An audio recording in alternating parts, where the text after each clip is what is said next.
je suis italienne, je suis en France depuis une quinzaine d'années. Je suis arrivée ici pendant mes études. Je suis venue pour faire de l'Erasmus à Paris, à l'ENSAD, aux arts décoratifs. Et ça m'a tellement plu, je devais rester 4 mois et finalement ça fait 15 ans que j'y suis.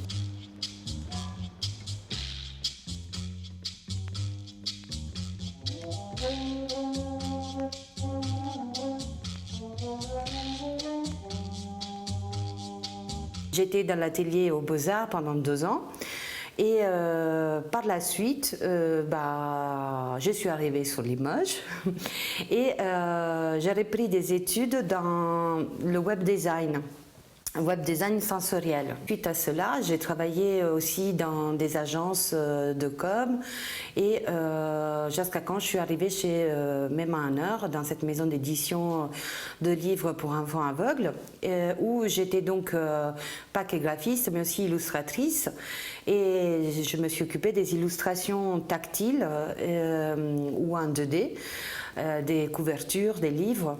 Et c'est à ce moment-là que vous découvrez le plaisir du relief? Alors, il faut savoir, j'ai toujours aimé la matière parce que mes études aux Beaux-Arts, c'était de la sculpture et le papier, j'ai toujours adoré ça. Je collectionne des bouts de papier depuis toujours. Mais dans ce cadre-là, j'ai découvert en effet l'image tactile et surtout des techniques pour la découpe, le collage qui aujourd'hui sont devenues aussi les miennes.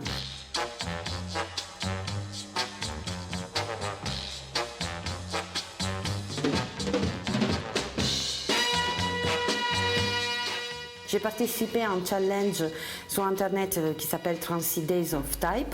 Ce challenge a été créé par 2 designeuses et ça a pris de l'ampleur. Aujourd'hui, ça fait 6 ans que ça existe. Il y a des milliers de designers, illustrateurs qui participent chaque année.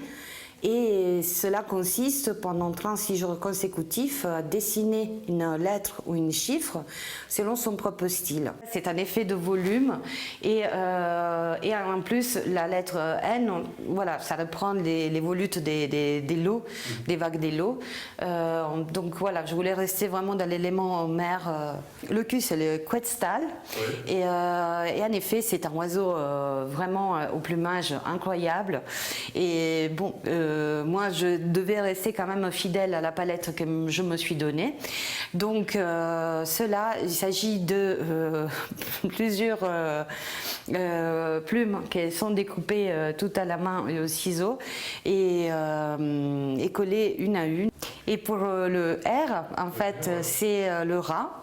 Et donc c'est pareil, et je travaille avec cet effet, on peut donner juste le pli qu'on peut donner au papier pour créer un effet naturel de sa propre queue qui vient à dessiner la lettre.